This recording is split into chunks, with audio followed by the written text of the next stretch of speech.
શહેરના વડવા દેવજી ભગતની ધર્મશાળા ધોબીવાડી શેરી પાસે પાડોશીએ હુમલો કર્યો હતો અને ચાલના વિવાદને લઈને વડવા વિસ્તારમાં ભાવનગરમાં પાડોશીઓ વચ્ચે થયેલા ઝઘડામાં એક વ્યક્તિ પર જીવલેણ હુમલાની ઘટના સામે આવી હતી।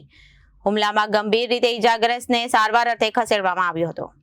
ઈજાગ્રસ્ત યાફાઈ સૈયદભાઈએ જણાવ્યા મુજબ આ વિવાદ તેમના પાડોશીઓ શકીલભાઈ હબીબાણી અને તેમના ભાઈ શફીભાઈ હબીબાણી સાથે ચાલી રહ્યો છે, જેમાં ચાલનો વિવાદ યાફાઈ સૈયદભાઈનો આક્ષેપ છે કે પાડોશીઓ એવી જગ્યાએ રસ્તો ગેલેરી બનાવી દીધી હતી અને સરકારી નિયમો મુજબ તેમની નથી અને અગાઉ બાંધકામ સમયે પાડોશીઓ બાંયધરી આપી હતી।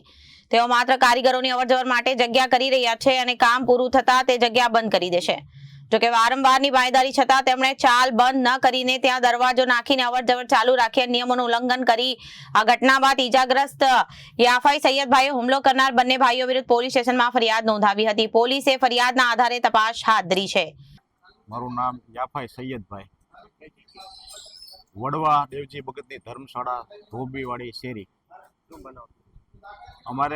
અમારા પાડોશી શકીલભાઈ હબીબાણી તથા એના ભાઈ શફીભાઈ હબીબાણી સાથે ચાલબરામાં જે બોલવા અમારે વાતચીત કરવાની હતી કે જ્યાં એ લોકોની ચાલ નથી ત્યાં એ લોકોએ ચાલ પાડી દીધી છે અને અગાઉ જ્યારે ચણતર કરતા હતા ત્યારે અમને એવું બાંહેધરી આપી હતી કે અહીંયા અમે ચાલ પાડવાના નથી, માત્ર અમારા કડિયા દાડિયા આરામથી ચાલી શકે એના માટે અમે જગ્યા કરી છે, પણ જેથી ચણતર પૂરું થશે ત્યારે અમે આ ચાલ પૂરી દેશું।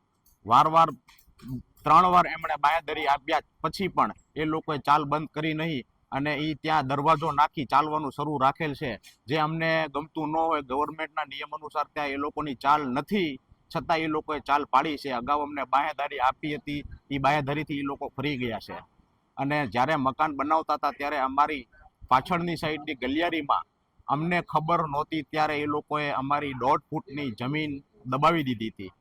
અમને 2-4 દિવસ પછી ખબર જણાતા અમે એમને કીધું તો એમણે એવો અમને તર્ક આપ્યો કે મારું બાથરૂમ થોડું મોટું થઈ જાય એટલે અમે 1.5 ફૂટ અંદર લીધી છે। તો અમે પછી એન્જિનિયરને અને મોજડીદારને બોલાવી અને માપણી કરતા એ જગ્યા અમારા જમીનમાં આવતા એ લોકોએ બાંધકામ તોડેલ અને અવારનવાર અમારી સાથે વિશ્વાસઘાત કરેલ છે। આજે સવારે હું જ્યારે બહાર નીકળ્યો ત્યારે શકીલ અને એનો ભાઈ મારી ઉપર અસ્તરા અને પાઇપ વડે હુમલો કરી મને જાનલેવા ઈજા પહોંચાડેલ છે।